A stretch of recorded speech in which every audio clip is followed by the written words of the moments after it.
ایک صاحب نے مجھ سے بیان کیا، اے کے آقا نے خط دے دیا، رکا دے دی، اس پہ لکھا جی ایک خواب سنانا ہے آپ کو۔ میں کہ بابا لکھ کے دینا، میرے پاس خواب سننے کا وقت نہیں ہوتا۔ چلتے چلتے نا پتہ نہیں مجھے کیا کیفیت ہے، میں نے اس کو سنا ہے خواب، لیکن مختصر سنا ہے۔ اس نے کہ جی پچھلے دفعہ آپ نے جو سیدہ نفیسہ کا عمل کرایا تھا، وہ عمل میری بیوی کو آپ خواب میں آئی اور فرمانے لگے جو پچھلے دفعہ کا عمل ہوا تھا اور لوگوں نے جو خرچ کیا تھا وہ سب مجھ تک پہنچا، اور میرا دن رات اب ان کی دعاؤں میں لگ گیا ہے، اور ان کی حاجتیں جتنی بھی ہیں میں اس وقت تک نہیں ہٹوں گی جب تک منوا نہیں لوں گے۔ امام جعفر صادق کی بہو حضرت امام حسن کی پڑپوتی مصر میں قاہرہ میں ان کے مزار پہ میں گیا، اور مجھے بھی علم نہیں تھا۔ ایک مخلص ہیں اہل حدیث، انہوں نے مجھے کہا کہ وہاں ایک ہستی ہے اور اہل حدیثوں کے ایک بہت بڑے عالم ہیں نواب صدیق حسن خان بھوپالی رحمت اللہ علیہ، انہوں نے اپنی کتاب خیرت الخیرہ، غالباً یہی نام ہے،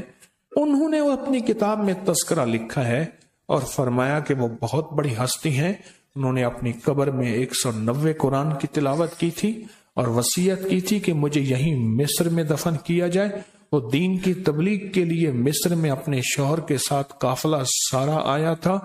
اور ان کے شوہر نے چاہا کہ میں مدینہ منورہ، کیونکہ ہمارا سارا خاندان بقیع جنت البقیع میں ہے،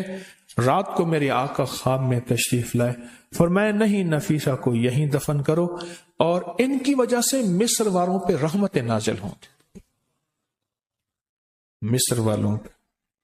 اور پھر فرمایا کہ ان کو خواب میں کہ اگر کوئی بندہ ایک آنا ایک پیسہ بھی اگر، اور حسب توفیق جتنا بھی ان کے لیے ان کی طرف سے کسی غریب مسکین مستحق ضرورت مند کی ضرورت پوری کر دے، اور اس کا ہدیہ حضرت سیدہ نفیسہ کی بارگاہ میں پیش کرے اور پھر اللہ سے عرض کرے، تو اس کی اس منت سے اس کی دعا پوری ہوتی ہے، اس کی مشکلیں حل ہوتی ہیں، اس کی ناکامیاں دور ہوتی ہیں، اس کے حالات بہتر ہیں۔ تو سیدہ نے فرمایا اللہ اکبر، میں مداح آل رسول ہوں، یہی آخرت کا سامان ہے۔ سیدہ فرمایا، اور کیا فرمایا، میں اس وقت تک نہیں ہٹوں گی جب تک اللہ سے منوا نہ لوں، میں سب کی دعاؤں میں لگی بیٹھی، مجھ تک ہدیے پہنچے ہیں سب کے، اور یہ حدیث صرف آپ نے نہیں پہنچائے،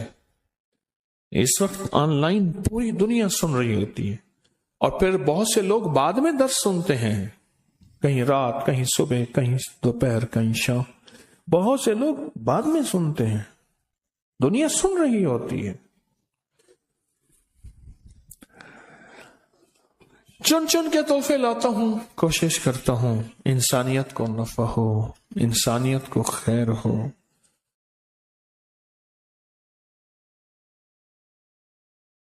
اب ہم سیدہ نفیسہ کا عمل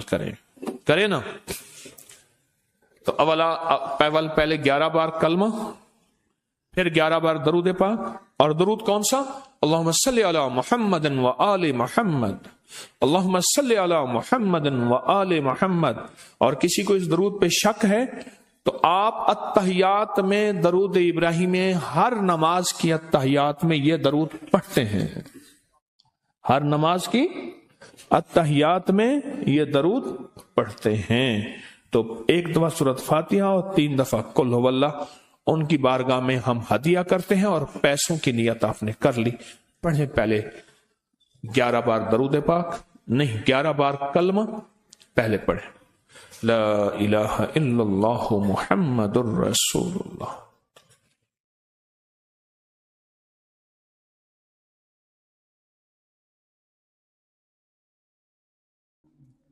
بسم اللہ الرحمن الرحیم۔ 12 دسمبر منگل کا دن ہے، قاہرہ مصر میں سیدہ نفیسہ جو کہ امام حسن کی پڑپوتی اور امام جعفر صادق کے بیٹی کی اہلیہ محترمہ، آل رسول کی بہت بڑی بامقام ہستی، ان کے بارے میں